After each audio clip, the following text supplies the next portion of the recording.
सलाम नाजरीन, मैं हूं आपका होस्ट वकास और आप देख रहे हैं भाई की पॉडकास्ट। और आज जो मैं आपकी मुलाकात करवाने वाला हूं इस पॉडकास्ट में वो है एरन, जो कि मेरा जिगरी दोस्त है और हमने काफ़ी सारे एक्सपीरियंस जो हैं वो गुजारे हैं अपनी लाइफ में। तो एरन कैसे हैं आप? मैं ठीक हूँ वकास, आप सुना कैसे हो? मैं भी बिल्कुल ठीक ठाक। तो मैं आपको एरन के बारे में बताता चलूँ कि हम दोनों जो हैं बचपन के दोस्त हैं और हमारे स्कूल और कॉलेजेस और यूनिवर्सिटीज़ जो है वो हमारी एक ही रही थी। और आज भी जब हम मिलते हैं तो हम अपने ये एक्सपीरियंस शेयर करते हैं और अपने पुराने ख़यालात हैं उनको याद करते हैं। तो एरन, मैं आपसे पूछना चाहता हूँ कि अब की लाइफ में और आपकी पहले की लाइफ में क्या मतलब कि फ़र्क आया है अब तक? यार, अब की लाइफ की अगर मैं बात करूँ तो ये है कि अब जॉब्स वगैरह में रह गए हैं। मतलब वो जो सोशल लाइफ हमारी होती थी, मस्ती मौज जो हम लोग करते थे, मतलब आगे पीछे जाना, खाना पीना खाना, ये वो फ्रेंड्स के साथ हैंग आउट वगैरह, वो सब तो ख़त्म हो गया। बट ये है कि अभी बस जो जॉब्स वगैरह चल रही है उसमें थोड़ी लाइफ बिजी होती है। बिल्कुल ऐसा ही है। जब आप टीन एज से निकलते हैं तो आपकी लाइफ में काफ़ी सारे मतलब कि काम आते हैं और आप उनमें फंस भी जाते हैं, लेकिन ये आपकी लाइफ का हिस्सा है। ठीक है, तो आज का जो हमने टॉपिक जो चूज़ किया है वो है हमारा माफ़ी के ऊपर। और हमने एरन को इसलिए बुलाया है क्योंकि आपकी लाइफ के जो सबसे ज़्यादा जो वाक़यात हैं वो उनको मालूम होते हैं। और माफ़ी के जो बात करेंगे वो भी हम इन्हीं से पूछेंगे और इन्हीं की ज़ुबानी पूछेंगे कि जो वाक़यात इन्होंने गुजारे हैं और जो एक्सपीरियंस इन्होंने किए हैं और जो मैंने किए हैं, हम उनके ऊपर बात करेंगे।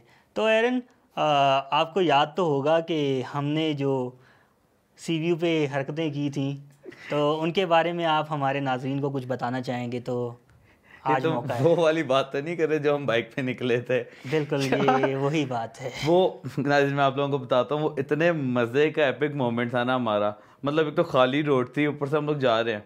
पहले हमने प्लान किया कि गाड़ियों में जाते हैं, पर नहीं भाई कहते हैं हमने बाइक पे जाना। हमने कहा चलो सही है, बाइक पे जा रहे हैं। खुली रोड थी, ठंडी हवा, इतने मज़े का मौसम था। अब जा भी सीव्यू के पास से रहे थे, भाई कहते जी बाइक को मच्छी बना। अब जब हमने उसको मच्छी बनाया ना, तो आगे जाके जो हमारे साथ बुरी हुई है ना, हमारा हो गया था छोटा सा एक्सीडेंट। तो वो छोटा तो नहीं था, वो बड़ा गया था थोड़ा। दरअसल मैं आपको यहाँ पर बताता चलूँ, ये मच्छी जो इसने बोला, दरअसल अगर मैं इसको दुरुस्त करूँ तो जब आप कराची में कभी आएँ तो आपको एक अल्फाज सुनने को मिलता है, एक लफ्ज़ जो है वो है शपाटर। शपाटर। तो ये भाई साहब आए थे हमारे पास और इनको जुनून आया शपाटर बनने का। तो इन्होंने बस बाइक निकाली और बस शपाटर बन गए और जाकर एक अंकल थे उनको बाइक मार दी। तो उस वक्त बाइक तो मारी नहीं थी, वो स्लिप हुई थी बाइक। सॉरी, स्लिप हो गई थी। तो उस वक्त तो ये खड़े होकर देखते रहे क्योंकि हम लोग डर चुके थे। तो उसके बाद क्या किया था ये बताइएगा ज़रा।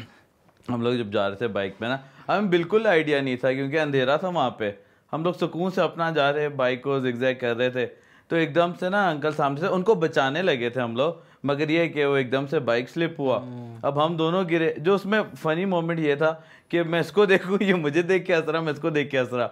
हम एकदम से उठे, हमने कहा अंकल को ढूंढे, अंकल किधर गए। पर जब अंकल को देखा ना तो एकदम से हम लोग सीरियस हो गए। मैंने कहा यार मसला मेरा ख्याल थोड़ा बढ़ चुका है।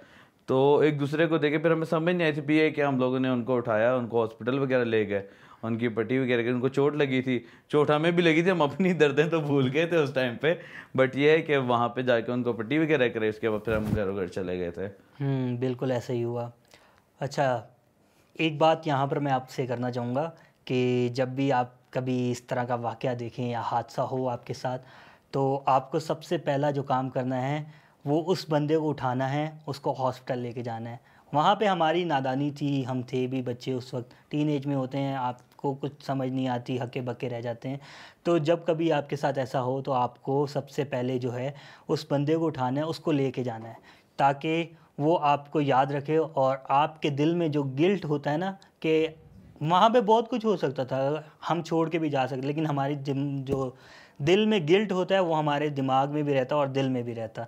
इसकी वजह से हम फिर अपनी पूरी लाइफ जो है वही चीज़ याद करते रहते और आज अफसोस मना रहे होते। वैसे एक बात मैं कहना चाहूँगा कि उसके बाद कभी उस आदमी से रब्ता हुआ? यार मैंने जो है ना एक्चुअली वो हमारा क्लिफ्टन के ऊपर जो फ्लैट्स वगैरह हैं वो वहीं पे ना टेक केयर करते हैं उन पूरी फ्लैट्स वगैरह की ना, मतलब वहीं पे वो काम करते थे। तो मुझे मतलब टेंशन भी यही थी कि यार मतलब 2-3 बार मैंने ऊपर नीचे चक्कर लगाए थे तो मुझे दिखाई नहीं दिए ना, 1-2 दिन गुजर के दिखाई नहीं दिए। तो वहाँ पे जो गार्ड बैठा हुआ था मैंने उनसे पूछा कि यार वो यहाँ पे जो अंकल थे वो काम करते वो किधर गए हैं? तो उसने जब मुझे बताया ना कि उनको जॉब से निकाल दिया गया है, तब वो जो मोमेंट थे ना मेरे, मतलब मैं अपने आप में इतना गिल्ट फील कर रहा था। मैंने कहा यार हमारी छोटी सी मस्ती की वजह से एक बंदे की नौकरी चली गई, मतलब जाहिर बात है वो एक अच्छी उम्र का बंदा था, उसकी फैमिली थी। तो फिर ये मैंने उनसे बातचीत की है, मैंने कहा यार अब उससे जब हमने वहाँ पे हॉस्पिटल में उसकी फैमिली वगैरह से माफ़ी वगैरह मांगी थी तो वो तो ठीक था, मगर जो हमारे अंदर की जो गिल्ट था ना, अपने आप को जो खुद माफ़ करना था वो हम कर नहीं पाए थे। तो उसके लिए मैंने यही सोचा, मतलब मैं ना बहुत ही टेंस रहता था। मैंने कहा यार हमारा सब कुछ चल रहा है मगर हमारी वजह से किसी का नुकसान हो गया इतना बड़ा। तो वहीं मैंने वो जो गार्ड वगैरह थे मैंने कहा वो आते थे तो उनका कोई नंबर वगैरह है मैं उनसे रब्ता कर सकूँ। तो कुछ यूँ हुआ कि मैंने उनका नंबर वगैरह लिया, उनसे रब्ता किया, मैंने उनका हाल चाल पूछा, वो कहते जी बेटा मैं ठीक हूँ ये वो ना। तो फिर मैंने कहा अंकल अगर आप फ्री हैं डेज में कोई काम नहीं कर रहे तो मुझे जो है ना ज़रूरत थी। तो मैं आप लोगों को बताता हूँ, मतलब गलती हमारी थी, इंसिडेंट हुआ, मगर उससे फ़ायदा ये हुआ ना हमारा हमारा तो मुझे जो है ना फ्लैट के लिए चाहिए था एक बंदा ना कि लुक आफ्टर वगैरह करने के लिए। तो अपने गिल्ड को और अपने आप को माफ़ करने के लिए मैंने उनको फिर ना अपने उसमें फ्लैट बुला लिया। मैंने कहा अगर आप मेरे लिए काम करते हैं ये वो ना, मतलब इसके मेरे फ्लैट की लुक आफ्टर वगैरह करें, क्योंकि तुझे पता है मैं जिस तरह ट्रैवलिंग वगैरह बिल्कुल करता सही हूँ, है। घर पे सारा सामान वगैरह पड़ा होता है ये वो, तो उसके लिए तो यार यकीन मान वो बंदा इतना नाइस है ना, इतना नाइस है। मतलब मैं बाहर हफ्ता हफ्ता भी बाहर रहता हूँ, वापस आऊँ तो जो चीज़ जहाँ पे होती है ना वैसी और नीट एंड क्लीन रखता है। मैं तो कहता हूँ मेरे लिए एक मौजज़ा ही हुआ है कि उस बंदे से हम टकराएं और उसके बाद उससे मुलाकात हुई है, वो मेरे लिए एक मौजज़ा ही था। एक और बात मुझे पता चली थी कि आपका वहाँ पे जो फाइनेंस है वो भी वही डील कर रहा है। यार यही तो मैं आपको बता रहा हूँ कि वो इतना ट्रस्टवर्दी बंदा है ना, मतलब अगर मेरा वॉलेट वगैरह भी वहाँ पड़ा हो ना, हम्म। उसकी ज़रूरत भी होगी वो कभी भी नहीं निकालता। मतलब वो आके पूछ लेगा, अगर मैं 2 दिन भी ना जाऊँ उसको पैसे की ज़रूरत भी हो वो कभी निकालता नहीं, इतना ट्रस्टवर्दी बंदा है वो। फिर यही कि मैंने उनसे बात की, मैंने कहा कल मेरा थोड़ा सा मतलब ये होता है मैं पैसे वगैरह मैनेज नहीं कर पाता हूँ, अगर आप ये देखें। यार मैं कहता हूँ उसने मतलब ज़िंदगी जो है ना मेरी आधी आसान कर दी है पूरी। बिल्कुल, बहुत अच्छी बात है। तो जैसा कि आपने जाना कि अगर आप किसी के साथ अच्छाई करते हैं तो आपके साथ भी अच्छाई होती है। तो इसी सिलसिले में मैं आपको बात बताना चाहूँगा और थोड़ी सी इन्फॉर्मेशन है आज के इस टॉपिक के लिहाज से कि फॉरगिवनेस के हवाले से 4 जो हैं वो आर्स हैं। आर्स जो हैं वो ABCD वाले हैं, घंटों वाले नहीं हैं, ठीक है? तो आर्स जो हैं सबसे पहले जो आएगा वो आएगा रिस्पॉन्सिबिलिटी, दूसरे नंबर पे आता है आपका रिमोर्स, देन आपके पास आता है रिस्टोरेशन एंड फोर्थ आता है आपका रिन्यूअल, ठीक है? तो सबसे पहले अगर हम बात करें रिस्पॉन्सिबिलिटी की, तो रिस्पॉन्सिबिलिटी की अगर हम बात कर रहे हैं तो जैसे हमने मिसाल दी कि जब एक्सीडेंट हुआ था और तो रिस्पॉन्सिबिलिटी इसमें इस तरह से आती है कि हमने उस आदमी को उठाया, उसको लेके गए, उसका इलाज करवाया। तो अच्छे पाकिस्तानी और अच्छे नौजवान होने के नाते आपको ये करना चाहिए और आपका फ़र्ज़ बनता है कि अगर आप किसी को परेशानी में देखते हैं तो उसका आप मतलब कि हाल चाल पूछें, उसकी मतलब कि मदद भी करें। तभी आप अच्छे मतलब कि इंसान भी बन सकते हैं। अच्छा, तो सेकंड जो आता है आपके पास वो आता है रिमोर्स। अगर हम रिमोर्स की बात करें तो इसमें सबसे पहले आपके पास आता है गिल्ट। आप अपने गिल्ट को ख़त्म कैसे कर सकते हैं? अपने गिल्ट को आप इस तरह से ही ख़त्म कर सकते हैं, हमेशा पॉजिटिव वे से, जिस तरह एरन भाई ने अपना पॉजिटिव वे दिखाया और उन्होंने अपने गिल्ट को ओवरकम किया। तो थर्ड पे आपके पास आता है वो आता है रिस्टोरेशन। अगर हम रिस्टोरेशन की बात करें तो रिस्टोरेशन में फॉरगिवनेस जो है वो इस तरह से है कि अगर आप किसी को माफ़ करते हैं तो ये जानकर करें कि कल को आप भी वहाँ पर हो सकते हैं। तो लास्ट में जो आता है हमारे पास आता है वो है रीन्यूअल। अगर हम रीन्यूअल की बात करें तो इसमें हमारे जो हैं पुराने एक्सपीरियंसेस जिनसे हम सीख कर आगे बढ़ते हैं और अपनी लाइफ को बेहतर बनाते हैं। इसी तरह एरन ने भी अपनी लाइफ में इन 4 आर्ट्स को जो है अपनी लाइफ में लेके आए और अब उनकी लाइफ आप देख सकते हैं कि पहले उनकी लाइफ कैसी थी और अब की लाइफ उनकी कैसी है। तो एरन, इसके अलावा और बातें जो हैं वो आप हमारे नाज़रीन को बताना चाहें तो? यार ज़रूर, मैं इसके अलावा एक बात करूँगा, मतलब जिस तरह से हम लोग अक्सर सिग्नल वगैरह पे खड़े होते हैं तो अब मशीनरी है, अब उससे अगर गलती से किसी से पीछे से हिट हो गया है, ब्रेक नहीं लगती अक्सर, तो अगर आप उतर के आराम से बात कर लो तो मामला सॉर्ट आउट भी हो सकता है।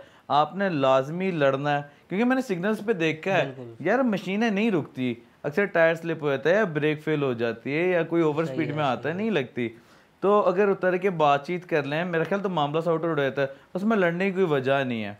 क्योंकि अगर माफ़ी अगर मांग ली जाए, पीछे वाला अगर आके माफ़ी मांग लेता है, क्योंकि आप अपनी बारी पे जो है ना माफ़ी नहीं मांगते हो, आपसे गलती होती है आप नहीं मांगते, दूसरा करे तो आप कहते हो बस आज तो फिर मतलब खराब ही है, रौला लाजमी करना है आज तो खत्म। क्योंकि कराची में ट्रैफिक आपने देखी है, एक तो ऊपर से लड़के जो हैं वो इतनी रफ ड्राइविंग करते हैं ये वो, बट फिर भी अगर हो जाता है तो आप उससे प्यार से बात करो, क्या पता उसकी क्या मजबूरी हो, किस टेंशन में निकला हो। अब हर कोई थोड़ी ना जो मतलब सिर्फ शुगल मेले के लिए या मस्ती मौज के लिए तेज चलाता है, अक्सर कुछ प्रॉब्लम्स हो जाती हैं, इमरजेंसीज होती हैं। तो मैं तो यही कहूँगा नाज़रीन कि अगर इस तरह का कोई इशू हो जाता है तो आप लोग जाएं, आराम से बात करें, आराम से बात करेंगे मामला मैं कहता हूँ 110% सॉल्व होगा ही होगा, कोई आगे से आपको चढ़ के नहीं बोलेगा। हाँ अगर आप लोग अपनी जवानी दिखाएंगे या करेंगे तो फिर जाहिर बात है दूसरे की गलती होगी नहीं, वो भी फिर आगे से गुस्सा दिखाएगा। तो उसमें यही है, मैं यही बात करूँगा कि अगर किसी से हो जाती है, फॉर एग्जांपल अगर आप आगे हैं पीछे से आपको हिट हो जाती है, तो इसमें इतनी क्या बड़ी बात है, आप उससे जाके पूछेंगे भाई क्या वजह, आराम से अपना लहजा नरम कर लें, क्या पता जिसकी जो परेशानी हो वो भी आपसे आके प्यार से बात कर ले, वो आपसे माफ़ी मांगे, अगर आप उसको माफ़ कर दोगे तो इसमें आपका कोई नुकसान नहीं होगा, अगला खुद अपने आप में फील करेगा कि यार मेरी गलती थी, अगला फिर भी मुझे माफ़ कर रहा है, बड़ी बात है। उस दिन मैं एक चैनल देख रहा था, वहाँ पे हमारे रिलीजियस स्कॉलर हैं, ठीक है, तो वो कहते हैं कि हम खुदा से माफ़ी की तलब रखते हैं मगर खुद माफ़ करते हैं हमें बहुत मसाइल पेश आते हैं, हम खुद माफ़ नहीं करते हैं। तो उन्होंने ये बात की थी, वो बात मेरे दिल को इतनी हिट हुई है ना, मैंने कहा यार वाकई में बात तो ये बंदा जेन्युइन कर रहा। बिल्कुल ऐसा ही है कि जिस तरह भाई ने बात की कि रिलीजियस स्कॉलर को उन्होंने सुना मीडिया के ऊपर, तो हमारी आवाम सोचती है कि मीडिया जो है उनको गलत इस्तेमाल ही बताती है, लेकिन अगर आप इसका सही इस्तेमाल करें तो ये आपको काफ़ी चीज़ें जो हैं अच्छी भी बताती है। तो मेडिकल के हवाले से आप क्या बात करेंगे? यार अगर माफ़ी को रखी की जाए ना मेडिकल की बात, क्योंकि मेरा अपना लाइफ का एक्सपीरियंस है, जब उन अंकल ने मुझे माफ़ किया, ठीक है, उसके बाद जो अपनी गलती को मैंने जिस तरह से पॉजिटिव वे में चेंज किया, उनकी हेल्प की, मैंने इतना बड़ा तो एहसान नहीं किया उन पर, ना एहसान की बात है, मतलब मैंने अपने आप को माफ़ करने के लिए अपने जो मतलब ज़मीर है उसको मतलब सेटिस्फाई करने के लिए उनकी जो हेल्प की थी। उसके बाद मैं क्या समझता हूँ कि मेरा जो मेंटली स्ट्रेस था सारा वो ख़त्म हुआ, मैं एंजाइटी से बचा, मैं डिप्रेशन से बचा, क्योंकि जो पिछले दिनों मैं सोच रहा था ना कि यार ये क्या होगा, उनकी मतलब मेरी वजह से नौकरी चलेगी, ये क्या उनके पर, मैं बहुत ज़्यादा डिप्रेस हो रहा था, मतलब कोई चीज़ समझ नहीं आई थी क्या करूँ, टेंशन, सर दर्द, वो चीज़ जब मैंने की है मुझे मतलब फील हो रहा था कि यार मैं रिलैक्स हुआ हूँ। तो मेडिकल पॉइंट ऑफ व्यू से देखा जाए तो अगर आप किसी को माफ़ करते हैं, आप कभी ट्राई करिएगा, जब आप किसी को माफ़ करेंगे तो आपको खुद रिलैक्सेशन फील होगी। हाँ बिल्कुल ऐसा ही है, आप खुद देखो ना, बाइबल में भी हम देखते हैं कि जिस तरह आखिरी फसा की अगर हम बात करें तो उसके अंदर सबसे बड़ी मिसाल जो है हमें वहीं पे मिल जाती है, जिस तरह खुदावंद यीशु मसीह ने यहूदा इस्करियोती को वहाँ पर बिठाकर अपने साथ खाना भी खिलाया, जबकि उनको मालूम था कि उनके साथ आगे क्या होने वाला है और उसने उनके साथ क्या करना है।